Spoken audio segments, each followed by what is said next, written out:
نبلش مع دكتورة سوزان مولر. Well, thank you very much, and I'm sorry to have two lectures so close together in time. But so today I wanted to talk to you a bit about how I teach and how I teach in a way so as to get students interested in what I'm talking about and how to get students thinking about the kinds of ideas and issues that I'm trying to communicate. And because I think most of you, or all of you, were in my talk 2 days ago, I'm going to build on that a little bit, but try to give you some new examples so you get a sense not just of what I've done, but other things that I might do in a classroom. So I want to up front just give you 5 steps that I often try to follow in order to make sure that I'm bringing my students along with me on questions related to particularly media literacy. There are certainly other rules or ways that I try to engage students, but this is a sequence of steps that I try to follow often. The first one is 5 steps to engage students for learning, and the first one says find out what you want students to learn. And it sounds very straightforward, but even for me, I've been teaching for decades. It's often not clear to me until I think of it very carefully, actually what I want the students to learn. Particularly if I'm teaching new information, which I'm often doing in a media literacy class.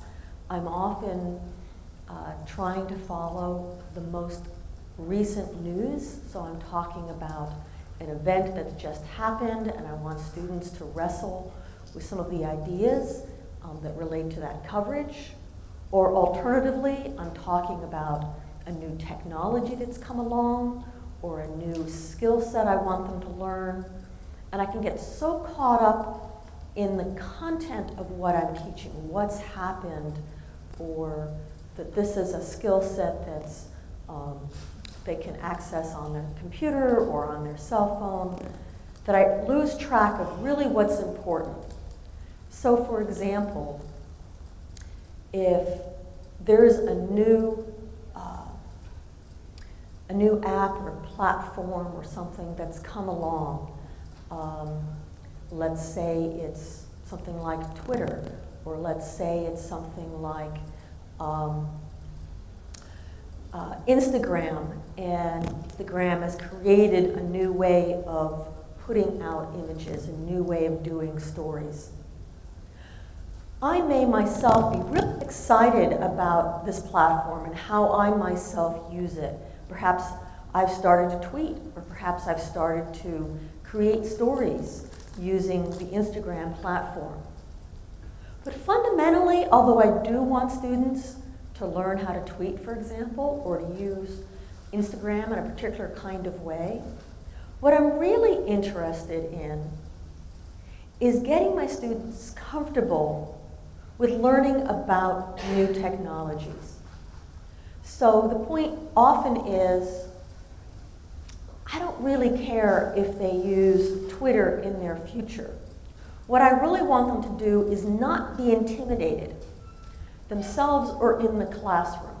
I want them to hear about or learn about a new technology and think, I can learn how to do this, and not only can I learn how to do it, but I can learn how to do it sufficiently that I can teach my students to do it. So what I really want the students to learn is not how to create a tweet of 140 characters, or how to attach a photograph to Twitter. That's part of the process perhaps, but that's not the main thing. I really want students to feel like technology is not intimidating, to feel like whatever it is that's thrown at them in my classroom, and especially in their career as they go forward, whatever their career is. Maybe it's going to be teaching, maybe it's going to be doing something in communication, but maybe they're going to be an engineer, maybe they're going to be an architect, maybe they're going to be a mother, a father. I want them to think about technology as something that they can learn and learn pretty quickly.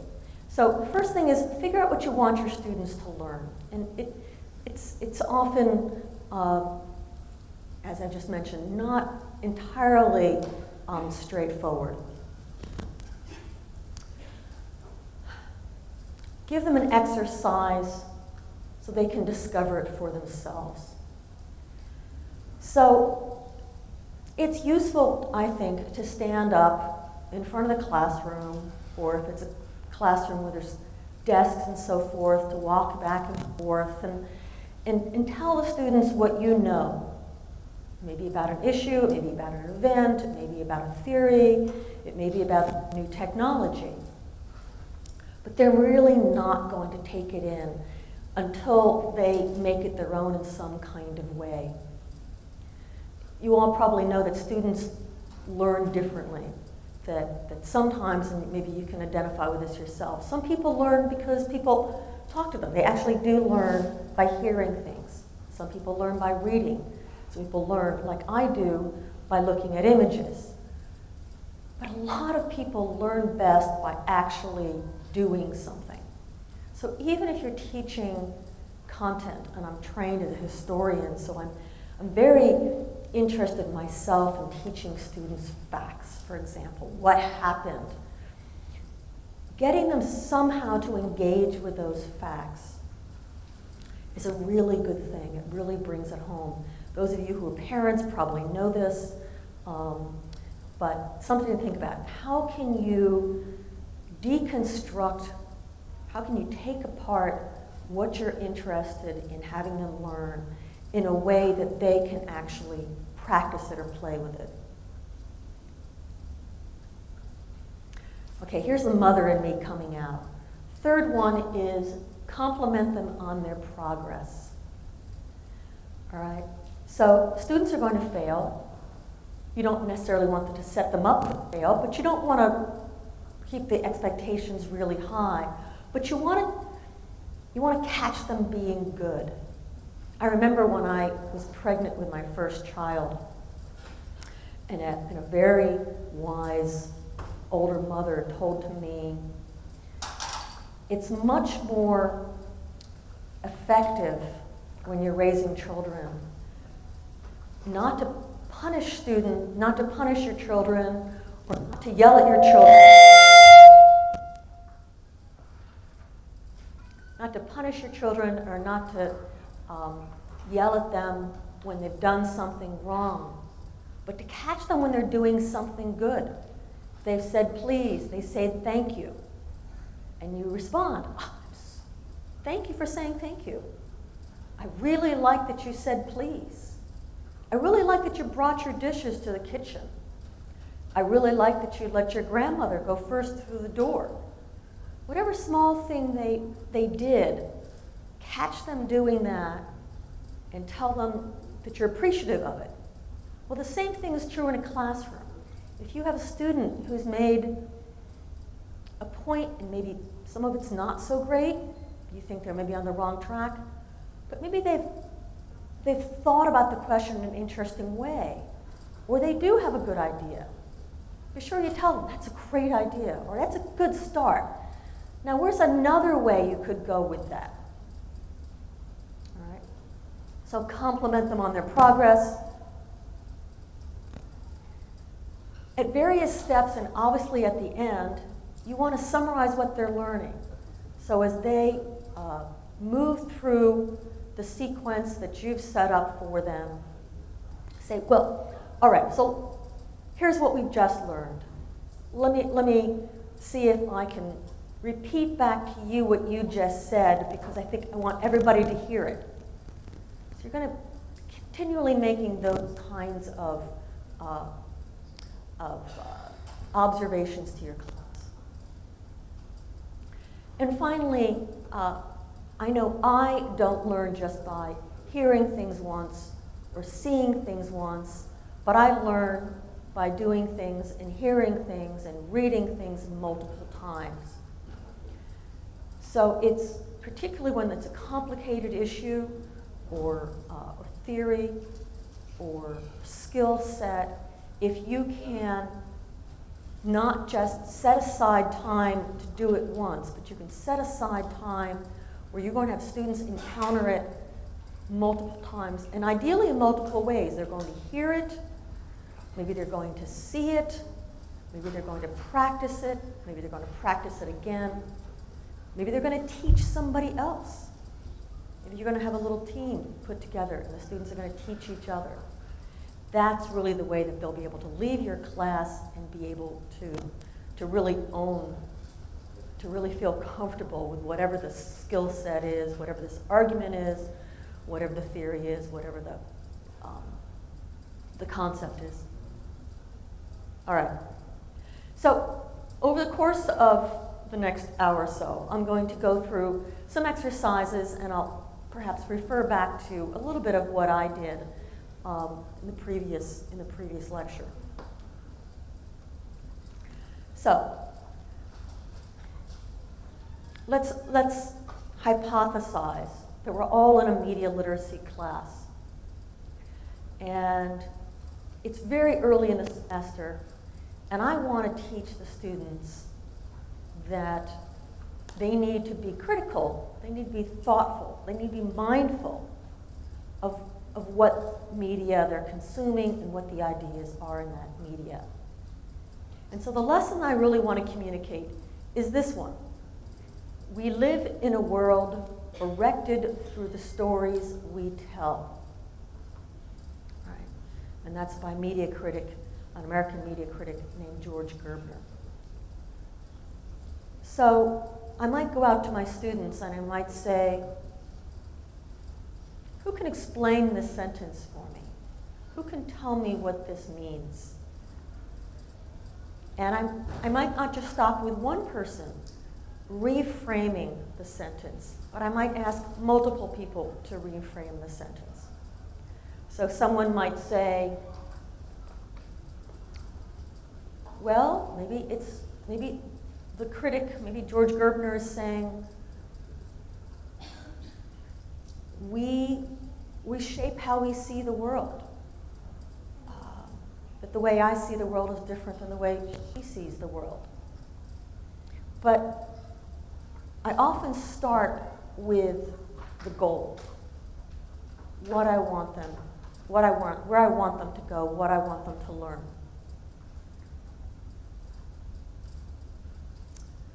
So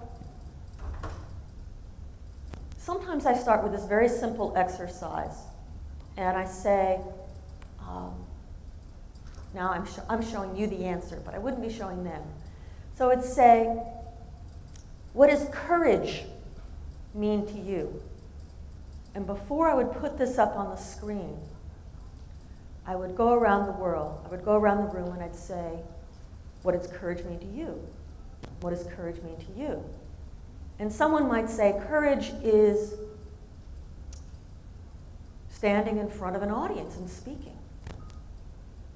Courage is walking into a room, somebody else might say, where you don't know anyone.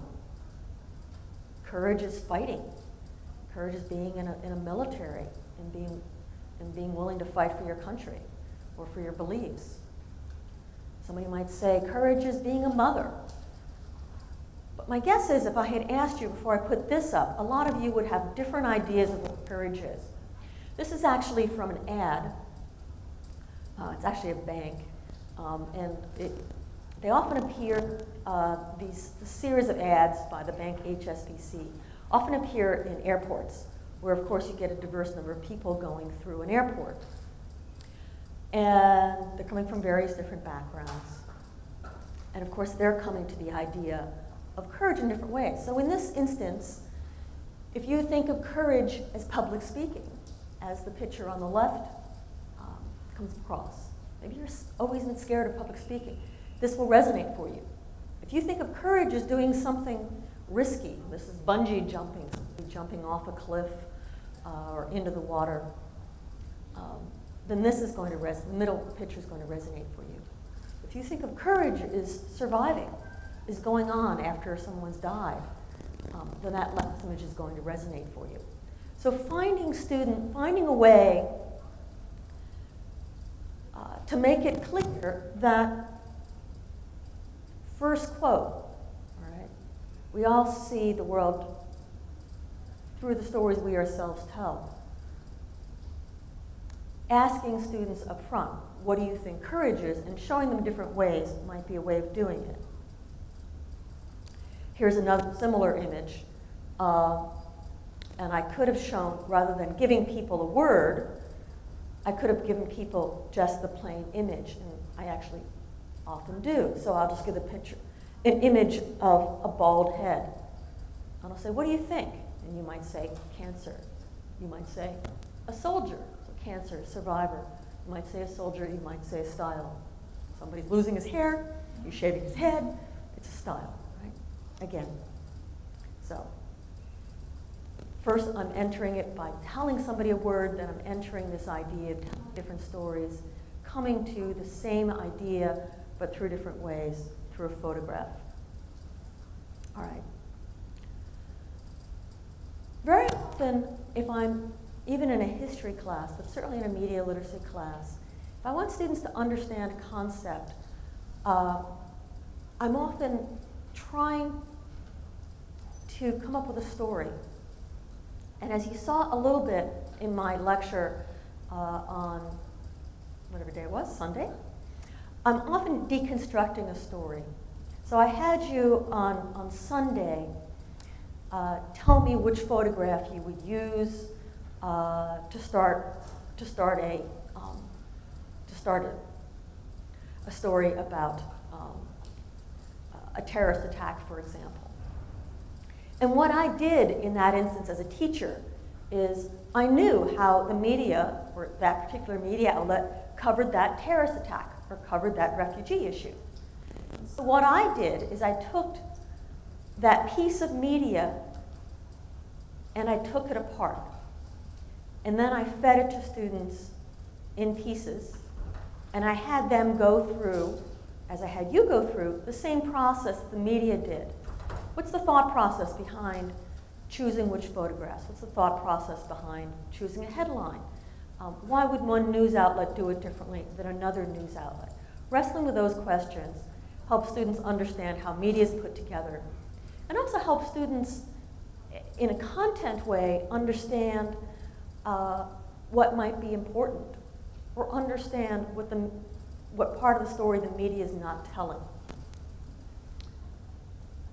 All right, so I'm going to take you through a different kind of story narrative. And in this case, I've taken a news story, and not only have I taken it apart, but I've taken it apart and I've kind of mixed it up. All right, so I'm going to now get you involved a little bit in this one, and you'll be more involved as I go through this lecture. So, here's the first image. Some of you may know the Gap, I'm assuming, is not here in Lebanon, but the Gap is a store in the United States, sells clothing, kind of like H&M, all right, or American Eagle. All right, so I'm putting this on the screen. Pretend you're your students. All right. What do you think I'm trying to tell you with this image? All right, can I get somebody to answer? What am I trying to ask you with this image? What do you think this story is about? Nobody? Appearance, okay. So maybe this is a story about appearance, and if this is the, yeah? Mm-hmm. Okay, maybe the story is about how similar anyone is. They all could be the same. This is a sweatshirt that you could see lots of different kinds of people wear. Maybe it's actually what I'm trying to tell the students, particularly in a media literacy class where I sometimes talk about news and sometimes talk about advertising. Maybe they just think I'm going to talk about the power of advertising or how retailers sell things. All right, so I'm showing them this image. Then I show them this image. And maybe I go out to the class again. And here we have a different brand name. Instead of the Gap, it's Polo, it's Ralph Lauren. And so I let students look at this for a moment. And then I show them this image, and all the boys, all the men in the class are, oh my gosh, showing me underwear. And they're getting a little nervous, right? Oh, where's she going with this? Is this going to be about gender issues? Is this going to be about body image? What is this about? And then I show them another image. And it's pants, and it looks like maybe it's a very small top, or maybe it is some underwear. And they're getting a little uncertain, all right? All of a sudden, you're not seeing any brands anymore. You're seeing different kinds of clothing. Where's she going with this? Ah, okay. Phew. She's back to shirts, all right? So, looks like a nice shirt, something that Dr. Jad might wear, right? Maybe you have family members who might wear a shirt like this. But probably if you're in my audience, you're saying, I don't have a clue where she's going with this. All of a sudden, we're just seeing plain clothing on a white background. What's going on? Okay? All right, well, this is slightly more complicated, still clothing on a white background, but the clothing looks kind of dirty. Yeah, right? All right, so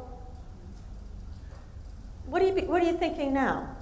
Maybe it's not about everybody looking the same and everybody wearing the same kind of clothing or making different choices about what kind of clothing to wear. Have any idea where I'm going with this? Maybe. Oh, maybe, okay. Other ideas? Is it about people we see daily?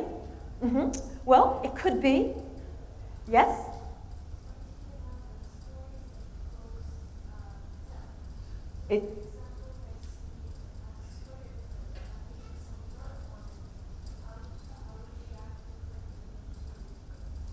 All right. So for those of you who weren't hearing that, so she was saying maybe it's going to be a story about who is wearing the clothes, what story the clothes tell. Maybe there's going to be blood on some of these clothes. Now remember my 5 ways to engage students? So all of you have had really good ideas so far who've contributed things. And a couple of you, if you've been watching me, I've said, Cal, that's really good. That's a really good idea. But 2 of the ideas we just heard were actually very good ideas, but they're not getting me to exactly where I want to go. Until I come to this student who's just said, maybe what you're showing me has to do with the meaning of the clothes themselves, who's wearing them. And that is where this story is going.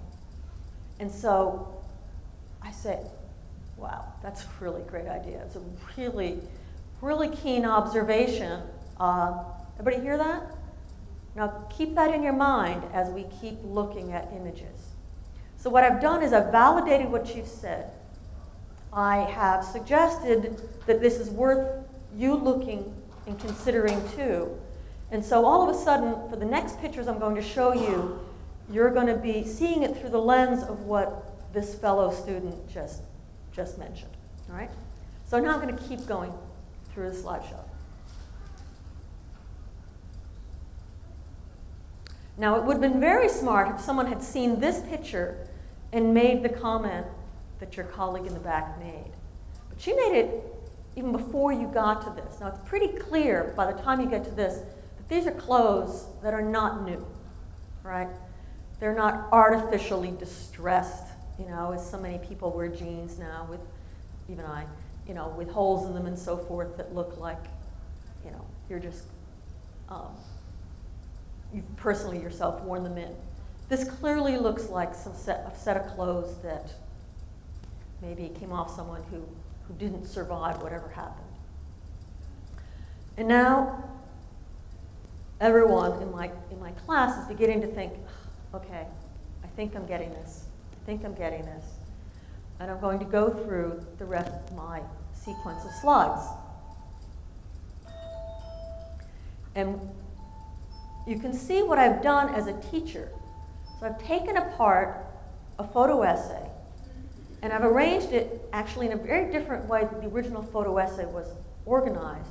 But I've arranged it from the cleanest to most dirty, and from most clothing that is most intact, that looks like it's really not destroyed, to clothing that looks barely like clothing. You only really recognize this as clothing because I've cued you to see it as clothing from all the images that have come before. So when did you realize these photos were not ads? That's the question I might ask my students. And we can already see that before it got really obvious that these weren't ads, I already had probably several of you in the audience who are going, she's doing something beyond talking about how clothing companies sell their clothes. All right. So I still haven't really told you what I'm talking about. All right? I still really haven't told you the point of this. But remember the lesson I wanted to tell you, I wanted you to learn. That we make sense of the world by the stories we tell. All right? So I'm trying to get you to figure out the mystery. So I'm trying to engage you, keep you alert, by having you figure out, all right, I kind of get it. She's playing with us. She's playing with me in a certain kind of way. She's showing me these things. What's actually going on? What is the story that these clothes are telling? It's probably not a good story, you're already thinking. Something's happened perhaps to these people. All right, so now I'm going to go back in the way that I've arranged this. I'm going to go back to the origin. And I'm going to take and give you the context for each of these images.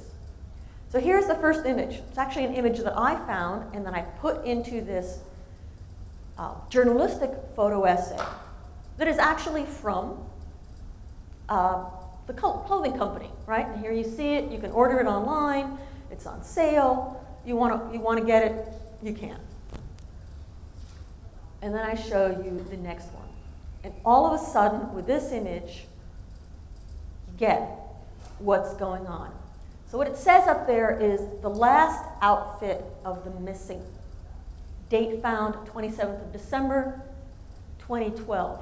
Time, not available.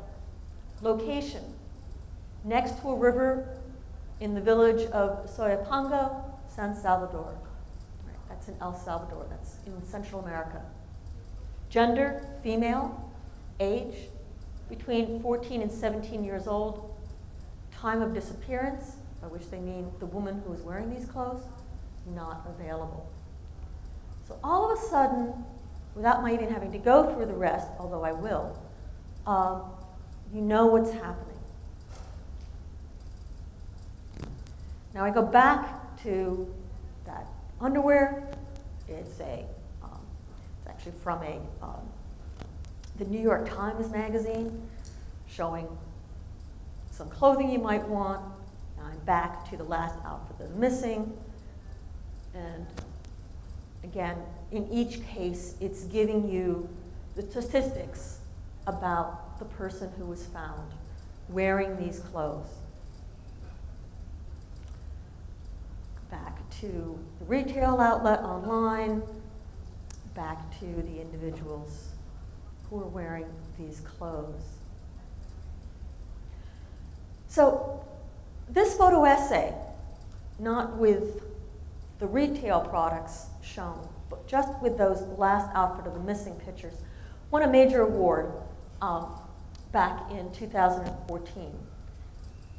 The essay was put together by a photographer from the country, where that clothing was found and where those people had disappeared and where those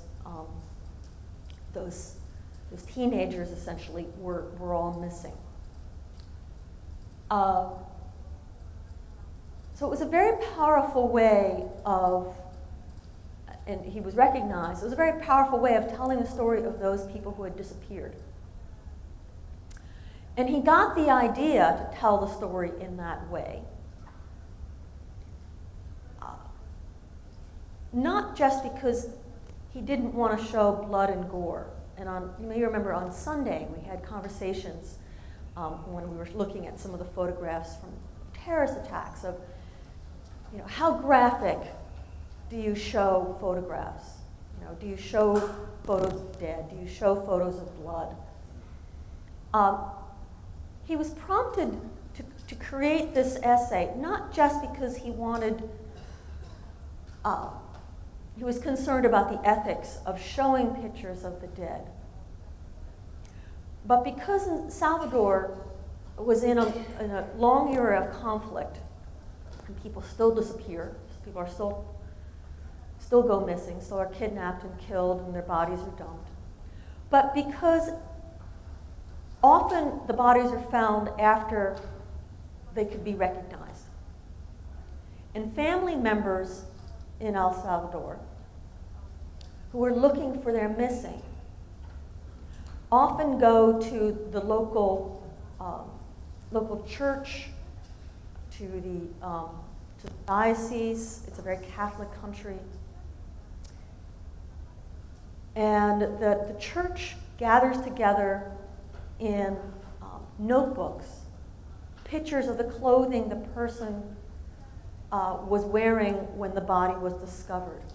And therefore, a relative, a friend can look through those notebooks and say, oh yes, I remember my son was wearing that shirt. Oh yes, my daughter, she was wearing those pants. I bought those pants for her. And it's a way of making those recognitions. So this photographer wanted us to encounter these stories of the missing in the same way the family members did. So that's how I bring this story home to my students. All right. Let's move out of grim and graphic to something, I don't know if it's more pleasant, but something different. So, okay, you've certainly got the impression that I try to have my students look a lot at images, particularly when I'm teaching large courses. I often teach lectures, and I have 200 students at a time that I'm teaching. I often use a lot of images, even if the course or that particular lecture is not itself about understanding images. The idea is that I want students to understand how the media perhaps changes coverage over time. So, for example, in the United States, we are in the middle of a presidential election. And one of the candidates in the Republican Party, early on in the election process, was a governor of a state, in other words, the head of a state, one of the 50 states, whose name was Chris Christie. And this is a picture of Chris Christie, who is campaigning to become the nominee of the Republican Party. And to put you in context, Donald Trump is now the nominee of that party. So he was contending against Donald Trump. So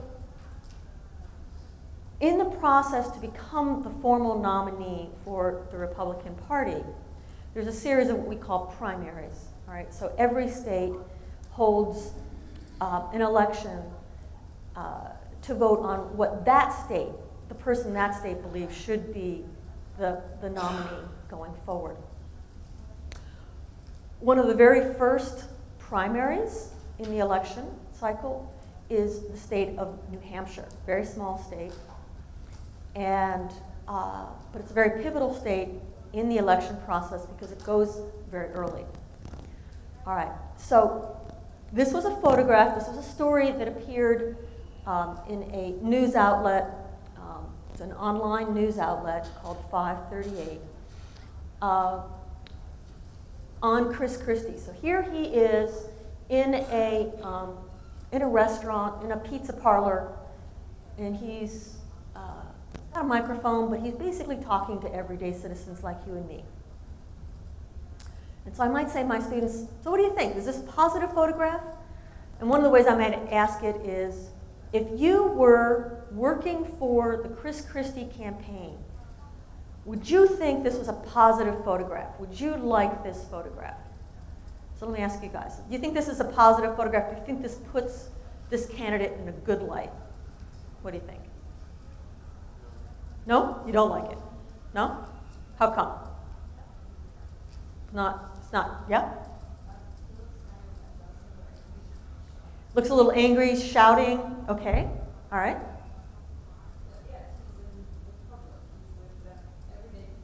So yeah, he's in public with everyday people. So he's engaging with people. So it's maybe not entirely negative, as you said. It's positive.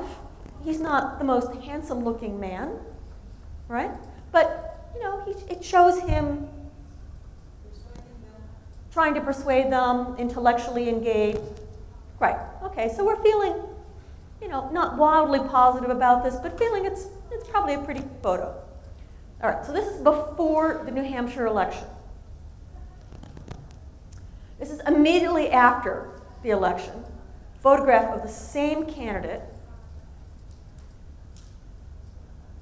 Do you think this is a positive photograph? If you were the candidate, would you like to use this? Right, no? No, right?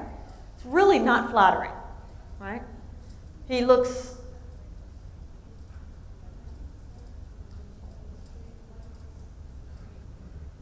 right, okay, so it also works very well, the headline. That's a really good observation. So why Christie failed, and they've given you a photo of why he's failed. He's looking down on you. You know, you can see his, you know, double chin. It's just not, there's nothing about it that makes this look like a person you could trust or would want to go have pizza. Exactly. Exactly. Good point. All right. But at the same time, this might not be any reflection of what he thinks. Maybe it's just a bad moment. Exactly. So you all could be taking photos of me as I'm standing up here, and you all are seeing me live at the same moment, but you could take a picture of me where I look like I'm 40, and a picture my mother would like. You know, it makes my hair look nice, right? It's my good side of my face. Or you could take a picture of me kind of mid, you know, whatever, that, you know, I would hate if anybody said that anywhere, right? So, right, you're at, good point. You can choose a photograph to tell the story that you want to tell. Even before he's failed, if you choose photographs of him always looking stupid or always looking down on people, then you're going to shape how the audience, your voters, are going to feel about this person. Donald Trump has a lot of bad photos. Exactly. Donald Trump has a lot of bad photos. Some of us might argue it's really hard to take a good photo of Donald Trump, but you didn't hear that from me, okay? So, all right. So let's go back to those 5 steps. Figure out what you want students to learn. Give them an exercise so they can discover the principles. Compliment them on their progress. Summarize what they've learned. Repeat. All right? So you want, in this instance, let's say you want students to learn, how does media coverage change over time? That might be your lesson. Or maybe your lesson is, how does the media change their coverage of a candidate depending on how well that candidate is doing in an election, or how popular his or her ideas are, or what someone else says. And so you might do a kind of exercise like this. How do the media cover this candidate then how do they cover it now? And maybe instead of only looking at photos, you do what your colleague in the back said, which was you also look at headlines. The headline was, how Chris Christie failed. Well, there are other ways of telling a story about the election. Maybe you could say he came in second, or he beat expectations. That's saying the same story, but putting a more positive spin on it. All right, same exercise. Repeat the exercise. So now we're looking at the exercise through a British lens. This is the Prime Minister, David Cameron. This is before Brexit, before the United Kingdom voted to leave the EU. Okay, I could go out to my students again and say, positive photograph, and they'd say, yeah, well, he's smiling, hand is up, he looks engaged, looks like it's a public forum.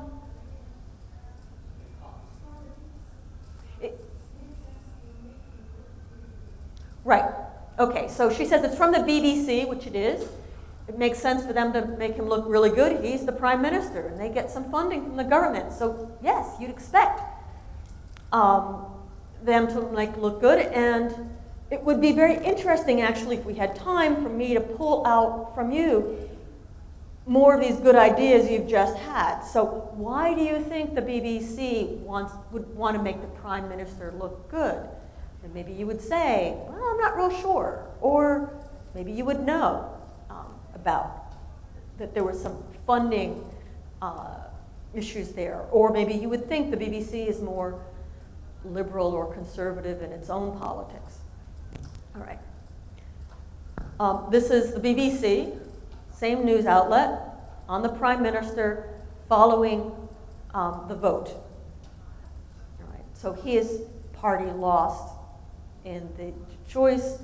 And to make it even clearer to the students, I've taken these two photographs, I've taken them out of the coverage, and then I'm going to compare them side by side so it's very clear to the students what the differences are. And then perhaps I go out to them and say, all right, well, you can see one is more positive than another, but what makes you say that?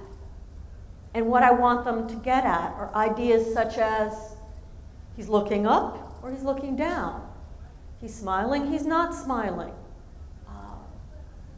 So you can move very quickly through these exercises, or you can really make them much more deliberate and really pull out further ideas.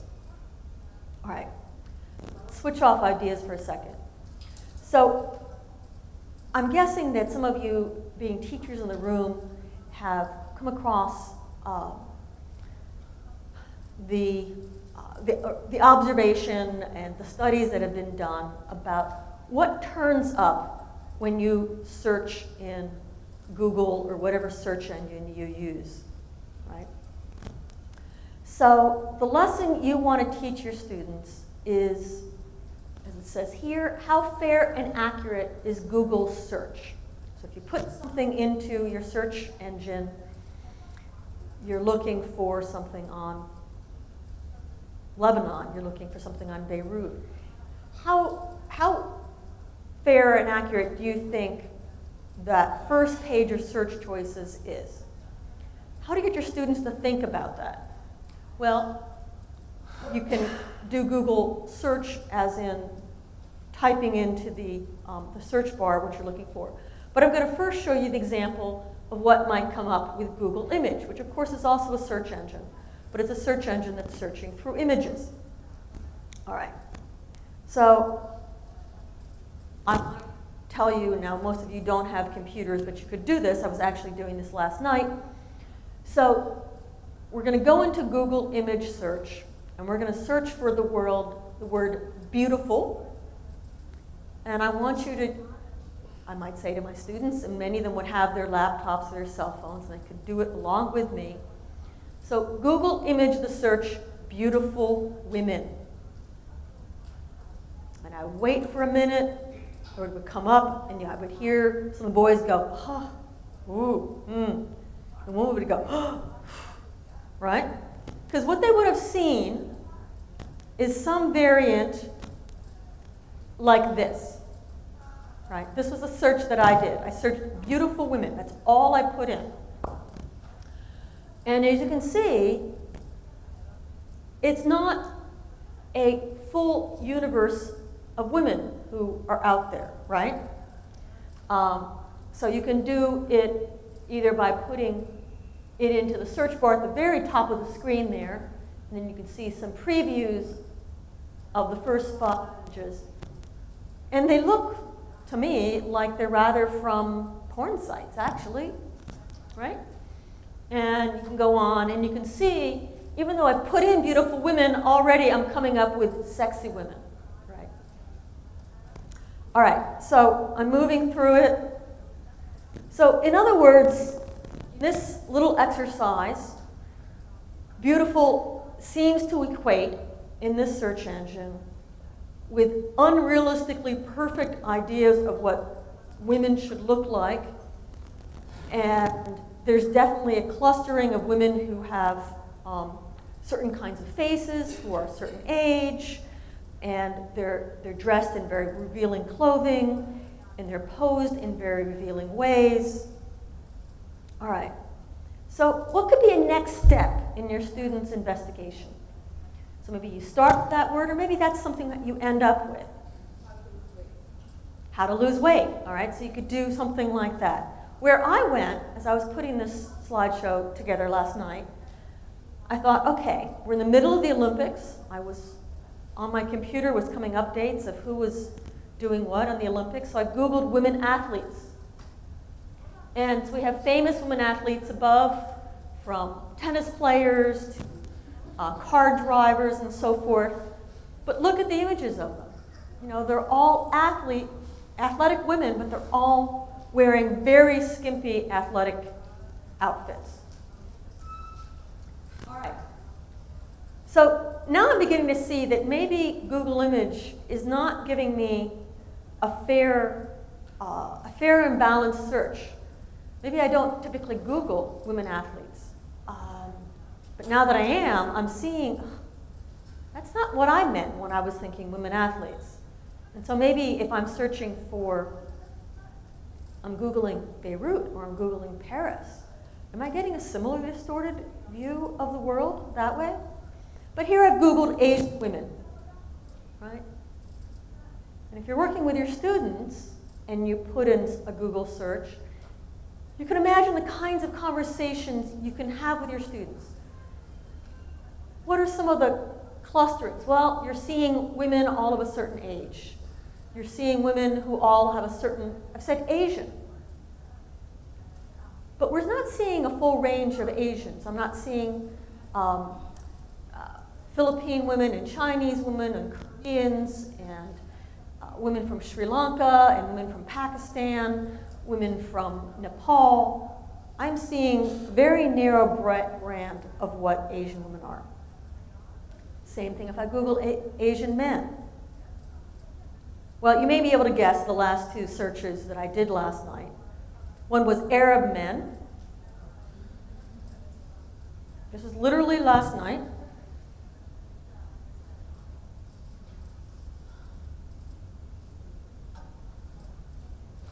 And you're pulling this together, perhaps. And again, think about what kind of research could your students do? They could do research on search. They could also do research on stereotypes about what an Arab man looks like. And then Arab women. Again, also very narrow band of what Arab women look like. And the other thing that's interesting is you may know from Google Images. So this actually is the full screen right under Googling Asian men. But when I went and put in Arab men, I got a bar that went across it in case I wanted to narrow my search. So for some reason, beard came up. For some reason, apparently, a lot of Google searches with Arab men must be asking for bearded Arab men. And then there were standing Arab men, and then I just got to Arabian men. and then turban, then desert, because of course all Arab men live in the desert, right? You know that, with camels. And then I got to Saudi Arabian, all right? With women, it was veil, then it was pretty, all right? Burqa, gun. Arab woman with gun, really? That's, right? That's stereotype. Finally, I get to something that actually might be useful in a media lit context, right? And then I got into drawing. I was a little puzzled about that. But again, you can see how by looking at doing searches that you might not necessarily do, because most of the time you're searching for things like, Paris terrorist attacks, as I might, or you're searching for the EU Brexit vote, or whatever you're searching for. You don't have enough knowledge about an ongoing event or a place you've never been to know whether the images or the content that you're pulling up has actually a bias. So if you go into something that you actually have some knowledge about and you search, it might give you some clues about what might be fair or accurate. All right. Anyway, it's a good idea to do this kind of help students understand something they don't know about by having them first work with topics that they do know something about. All right. Now, Google, here I want to show you a positive story. So Google, of course, is a company. Googling has also become a verb. I Googled you. I Googled this idea, right? And when you put a word into Google, or you start typing a word into the search engine, Google, or to Yahoo, or Bing, or whatever search engine you're using, very often, just like when you're texting on your phone, the computer starts to, what they call autocomplete, starts to finish your word. So if I start typing M-E, it may guess that I'm saying men, or it may guess that I'm saying, I don't know, me and you, or it may guess all kinds of ways that I could finish typing that. So for several years, media activists have been complaining that Google's autocomplete leads to stereotypes, bias, and actually just plain offensive autocompletions. So the UN actually did a series of ads exactly on this. And the series of ads started with their restatement of the Universal Declaration of Human Rights, Article 1, all human beings are born free and equal in dignity and rights. Then they went to this series of ads, and they took pictures of women staring straight at you, and then they put a Google autocomplete, and I think, yeah. So this says, women need to, and it's, the autocomplete was, women need to be put in their place, women need to know their place, women need to be controlled, women need to be disciplined. Over here, women should stay at home, women should be slaves, women should be in the kitchen, women should not speak in church. They picked women who looked differently, who seemed that they might be coming from different cultures, different geographies. Women cannot drive, women cannot be bishops, women cannot be trusted, women cannot speak in church. Women shouldn't have rights, women shouldn't vote, women shouldn't work, women shouldn't box.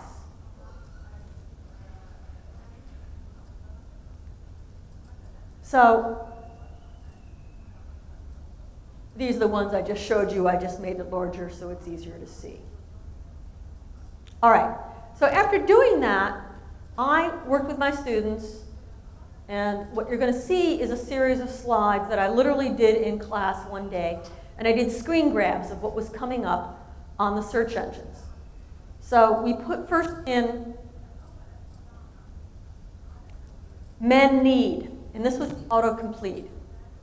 So instead of coming up with men, it was Mensa, which is a organization for people with high IQs. So Mensa, what IQ do you need? Mentor needs, men's needlepoint belts. I have no idea what the men's needlepoint belts are. That's a kind of belt where people have done stitching to create it. All right, so that's men need. Women need. Women need. So again, this is what I did in class. Women need more sleep. Women need men. Women need to shut up. Women need to know their place. Okay, that's pretty depressing, right? It's depressing, just the women one, but it's really depressing also when you compare it to the men, right? And this is a fuller one. Women need more sleep. Women need two. Women need affection. Women need men. Women need attention. Women need reassurance. Women need affection, quotes. Women need more sleep, Duke. That's actually a study done by Duke University in the United States. Women need to feel safe. Women need to feel secure. Women need to sleep more, to feel safe, to feel secure, to stay in the kitchen, to be told they are beautiful. All right, so then I thought, well, then we said, we're going to look at other search engines. We're going to look at Yahoo. Women need men, women need more sleep than men, women need man, women need attention, women need love, women need to know about men. Sorry, translator, going too fast. Women need affection, women need security, women need help, women need women. Okay, totally agree with the last one.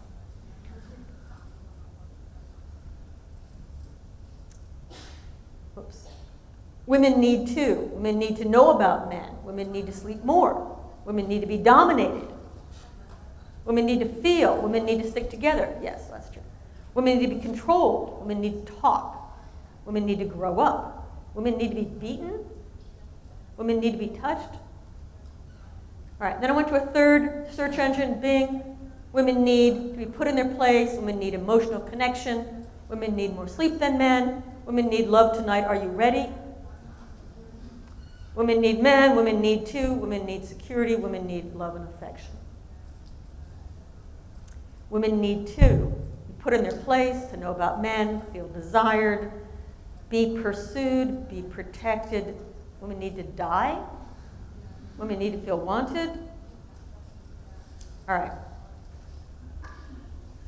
So I was updating this last night, and I know, because I get a lot of these media literacy listservs, that there's been a lot of pressure, not only on Google, but on other search engines, to clean up their autocomplete, right? Just because some jerks around the world have been looking at women need to be beaten doesn't mean that I want that to be coming up in my autocomplete, or my kid's autocomplete, or frankly, anybody's autocomplete. And so Google and Yahoo and Bing and other search engines are changing their algorithms, their search algorithms, and what's coming up. So when I went in last night from where I was staying here in Beirut, I put in women need to, nothing came up. There was no autocomplete, right? And then I went and I searched Google and autocomplete, and on June 10th this year, this is what was said, and this is on a notice on Google's site. So the corporate site has this press release, and it says, over the last week, we've received questions about our autocomplete feature. I want to take the opportunity to clarify a few things. The autocomplete algorithm is designed to avoid completing a search for a person's name. So there was another story about not only auto-completing a person's name, but other kinds of autocomplete. But to avoid completing a search for a person's name with terms that are offensive or disparaging. We made this change a while ago following feedback that autocomplete too often predicted offensive, hurtful, or inappropriate queries about people. And it goes on. So that's an example. So that's great. Google is beginning to be responsive to some of the complaints that people have had. Should they have done this years ago? Absolutely. But it suggests the power of media literacy, because it's a media literacy moment that students, that teachers, that activists have said to Google, huge, powerful conglomerate, this is unacceptable. How you are directing how people, children, men, women, wherever they are, how they should see the world. All right. Newsworthiness. So often in a media literacy class, I'm talking about what's newsworthy. And I want students to understand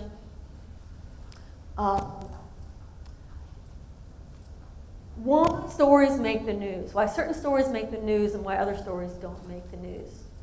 And as you saw in my lecture on Sunday, sometimes, particularly if I'm doing comparative lecture, I can say, well, this story made the news here, but it didn't make the news here.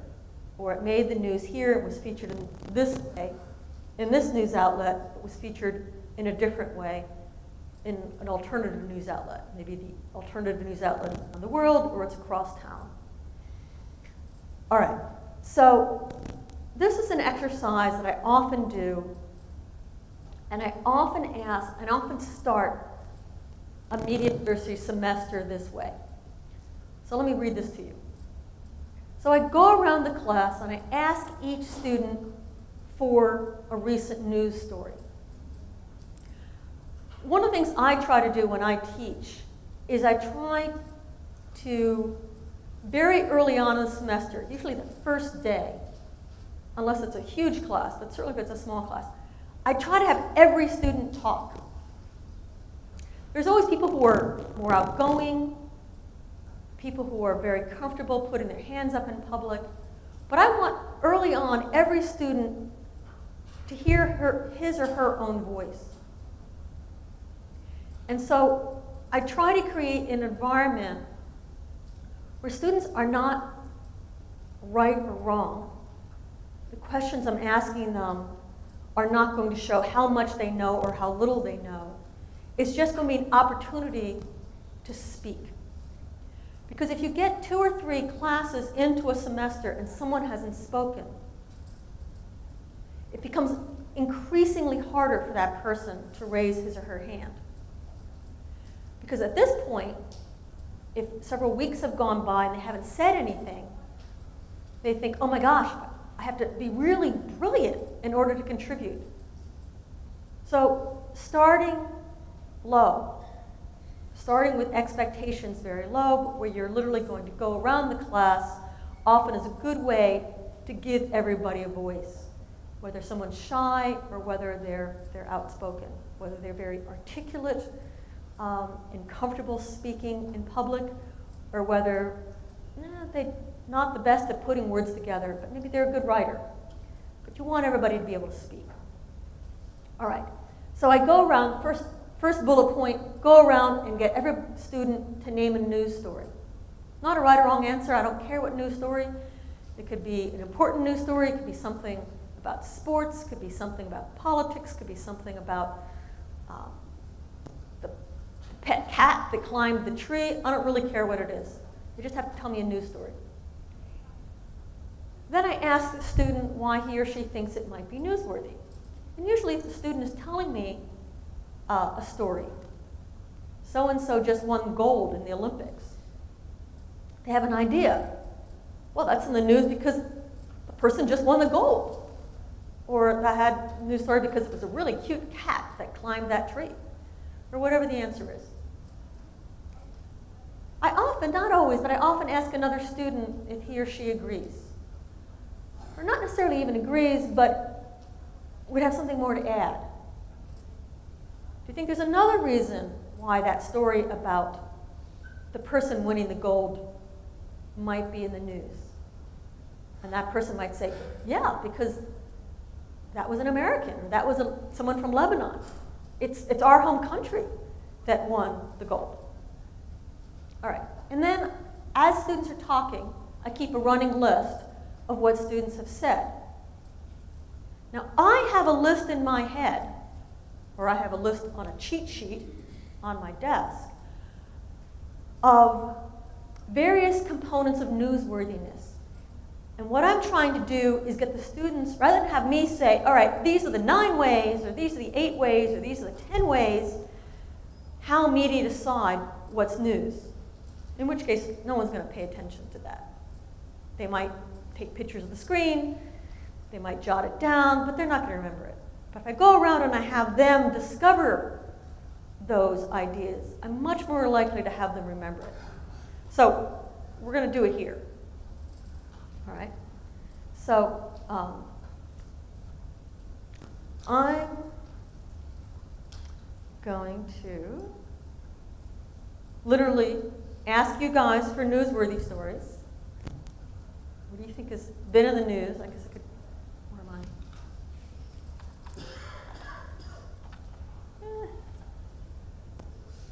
I? So start thinking about what story is newsworthy.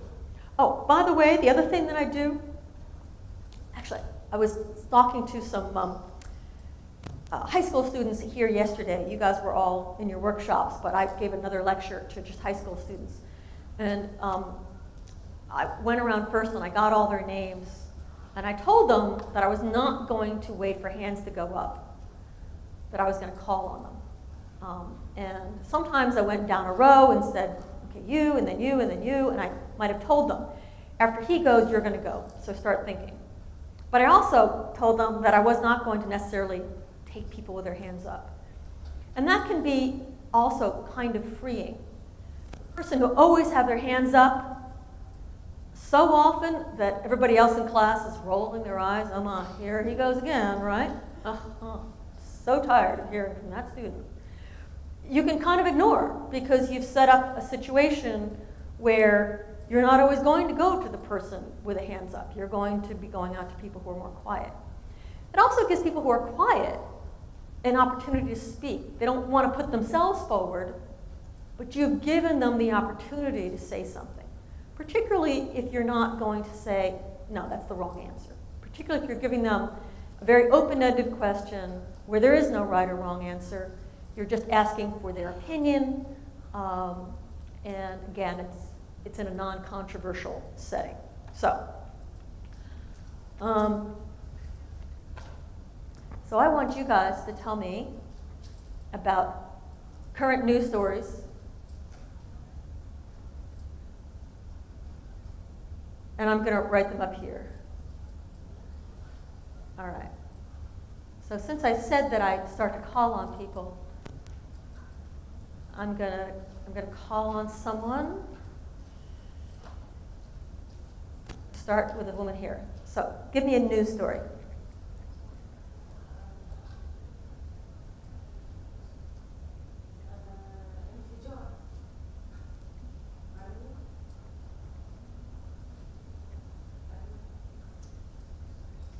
Yeah, I know.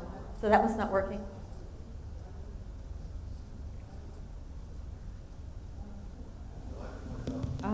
الو Okay. هذا نفس انفجار في بغداد. I don't think they can hear that one still. الو الو انفجار في بغداد. An explosion in Baghdad. Okay. So, let me ask you, why do you think an explosion in Baghdad is news? اولا لانه عدد من الضحايا به Okay, great. نوع من الارهاب. Okay, great. So, our first news story is an explosion in Baghdad, and my student has told me it's because it's left several victims. Clearly that's a newsworthy story, and why? And I can go now, I could go now to my screen, maybe.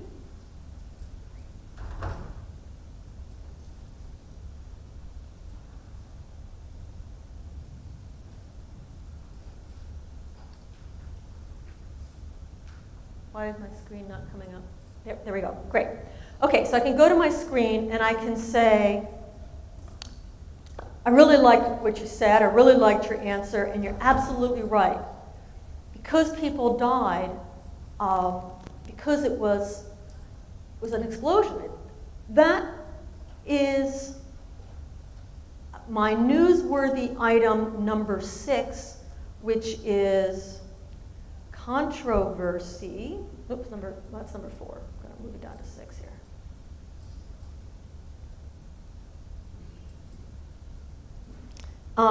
And controversy, if something's controversial, but it's also, is there conflict or drama? And clearly, if it's an explosion, it's part of conflict and it's part of drama. All right. So now I'm going to go to my next person. We now have, actually I think I have 8. Yes, I have 8.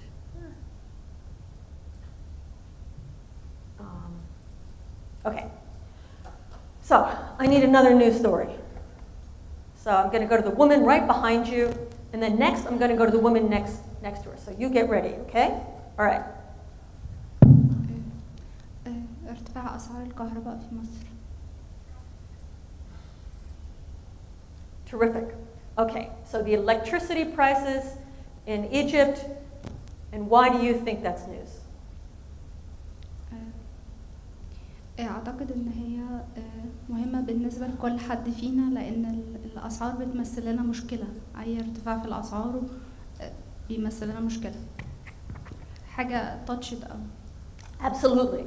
So it's important because we all are concerned about how much money we're spending. We are all concerned with the cost of utilities and the cost of living. Absolutely, and that's what I would call number 4, which is significance. And the question there is, you're asking yourself, how many people will be affected? And if it's the price of electricity, everyone in Egypt is affected because everyone needs electricity, right? Okay, so pass the mic to the person next to you. I have 2 news stories. Okay, the first one, the dollar crisis in Egypt, because it affects the economy badly. Okay. The second story, Brexit, because I think it has consequences if other countries in Europe think the same way. Okay, so we have 2 news stories. Now, because I want to go around the room and get multiple people talking, I'm going to just take one of your stories, and I'm going to take the Brexit story. And you not only told me the story, but you already told me why it's important, because you're concerned that other countries in the European Union might also leave the EU with other consequences.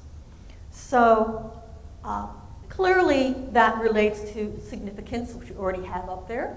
Clearly it's part of an ongoing drama, what's going on with the EU. But it also perhaps you could say is part of what I might call number 5, which is value, by which I mean it's part of an ongoing issue that people need to know about. So we've had stories about Brexit for several months, and we are still continue to think this is an important issue. And you can imagine other issues that might fall into this. It might be refugees, it might be homelessness, it might be the cost of electricity. There's a lot of ongoing stories as well as stories that are breaking news. All right, so I need a couple more. Where's the mic now? Okay, we have one here. في خبر رياضي، كريستيانو يقود فريق بلاده لأول مرة على كأس أوروبا، انتصار على فرنسا. هذا خبر عالمي. في خبر محلي، ارتفاع سعر المازوت في سوريا مما يؤثر على ارتفاع النقل والغلاء في كافة المواد على المواطنين.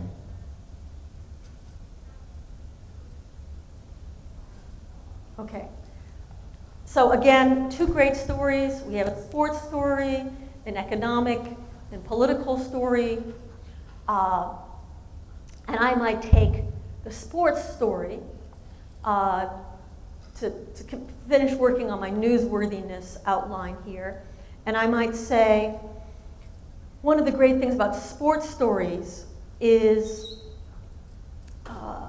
and again, as you can see, I could probably take a number of these to fill out, but is sports stories almost always have, for their audiences, an emotional appeal. People feel very connected to their team. They're very excited about who's winning, who's losing. And so stories often are in the news because there's a thrill. There's a thrill because it makes them happy, it makes them sad. So an emotional appeal story could be following what's happening in Rio, following what's happening in the World Cup, but it might also be that kitten caught up the tree, which might be a sad story that turns happy, the kitten is rescued. It might be an emotional story, it might be the story of the Syrian refugee child. It might be a wide range of different stories, but often emotional appeal is at the base of at least partially some sports stories. Victims of a plane crash certainly would be an emotional appeal. Okay, so another news story. Can I have another news story? Somebody? Okay, woman in the white here.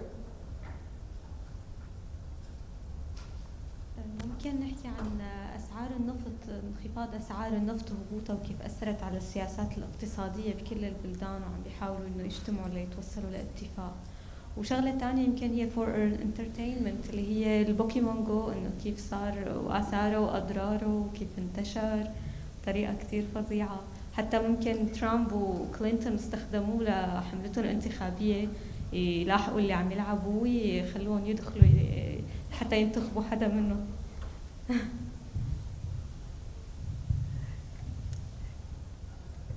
I love your selection of news stories. Pokemon Go is brilliant, but I also like your story, your first story about the oil prices. And I'm going to pick the oil prices one because I think it's clearly huge in this region, right? And how it ripples throughout the world.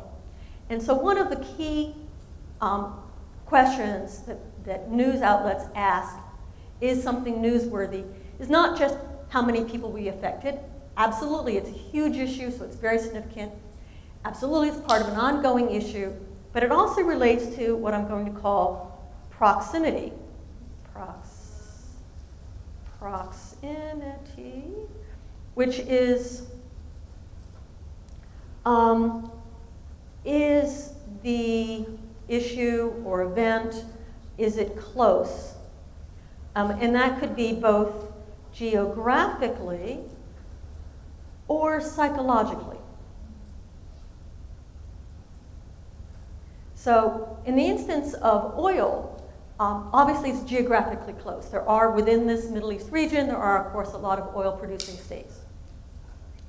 So in this region and wherever you're from, because I know you're not all from Lebanon, oil is a very issue near and dear to everybody's heart. But it might be psychologically important too. You can think of stories that might be psychologically close. So for example, if you're doing a story about, you're a newspaper in the United States and you're doing a story about Syrian refugees, and you're in a city that has a a lot of Syrian, it has a large Syrian community. Syria may be geographically distant from New York City, for example, but it's psychologically close because you know your audience. There are a lot of Syrians who live there. Or maybe there aren't that many Syrians, but there are a lot of people who have been refugees themselves and are just very interested in the refugee issue. Yeah, I've got 5 more minutes. All right, we're going to finish these last stories. We have a hand up, Nora, in the woman in red.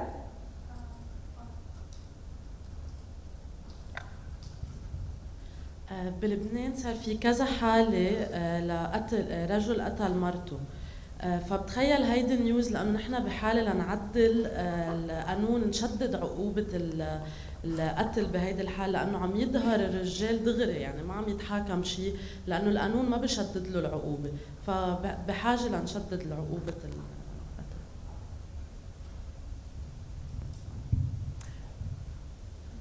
Yeah, that's obviously a very powerful story, and as is true with a lot of these stories, there's a lot of reasons why that story is newsworthy. But to complete my list here, I might say that one of the reasons why that would be a news story is because of prominence. If I could spell here, it'd be better. So how many people know? My guess is that's received a fair amount of attention, maybe not enough attention, maybe it hasn't actually changed the laws, but my guess is, from how I've even been covering the story where I'm from, that such killings are in the news, a lot of people know about it, and a lot of people, maybe especially women, are following the story. Prominence can take a lot of different, there's a lot of different ways stories can be prominent. They can be prominent because it's about an election. It can be prominent because it's about a celebrity. And they can be prominent because that story is controversial. But I would argue that story is prominent as well. All right, we have 2 left, and see if we can find a news story. Maybe the 2 gentlemen who have their hands up will go to the 2 of you, all right, for the last 2. And since I'm running out of time, if you don't come up with a story that I can twist to make these, The black market of wild animals in Iraq. I mean, we see lions and dogs. I'm sorry, I was listening to the Arabic. Tell me again. The black market of wild animals. Oh, the black market of wild animals. Absolutely. Without censorship. I mean, we see lions, dogs, No. So the black market of wild animals. So ivory, tigers, I'm sure, maybe some bird species and so forth. Clearly relates to a number of these. I follow that. I have some pets myself, so I care about animals. I literally just saw something in the news yesterday about ivory in Africa. And that, because I saw the news yesterday, I would say that relates to the very first question, which is timeliness. In other words, did the story just happen? Now, a number of the stories you've told me about just happened, clearly also part of an ongoing issue, but it just happened, and so it might make the news because it literally just, or at least that part of the story just happened. There was a breaking story about burning ivory. Okay, last story. It could be about a buzz, like something like a surprise. Like one time, the Iraqi journalist who threw his shoes on George Bush. I mean, the most powerful country's president. So it made the big news. It was something surprising. Yes, I remember that myself, and it's a perfect story for this last one, which is uniqueness. And is, we have an expression in the United States, sort of, is it a gee whiz story? Sorry, I can't spell here. Story. Or is it a first, last, best, worst story? So sports stories are often unique. It's somebody just broke a world record. Somebody was the youngest to sail around the world. But also these kinds of stories about throwing a shoe at a major political figure, for example, in the middle of a press conference. That's certainly unique. It's certainly the kind of gee whiz story that you tell somebody else, you share it. All right, so sorry to take so long on all this, but I did want to give you a number of examples of how you can engage students, how you can take an issue, take a topic, take a skill set that you yourself want to communicate, and have your students help you identify the key features of it. Bring them into it, rather than stand and tell them all of these, have them work through it. And there have been times, for example, in this particular exercise, if I'm using it in a very first class, where I might take the entire class and I make sure that everybody tells me a news story. And maybe I say, that's a great story, that's another emotional appeal story. And I might get 3 examples of an emotional appeal story, or a story that's very timely, it just happened. So I may take the full class to finish up this list, or I may do it in 8 people. All right, well, thank you very much for your attention. I appreciate it, and you know, go out and be great teachers. All right, thanks.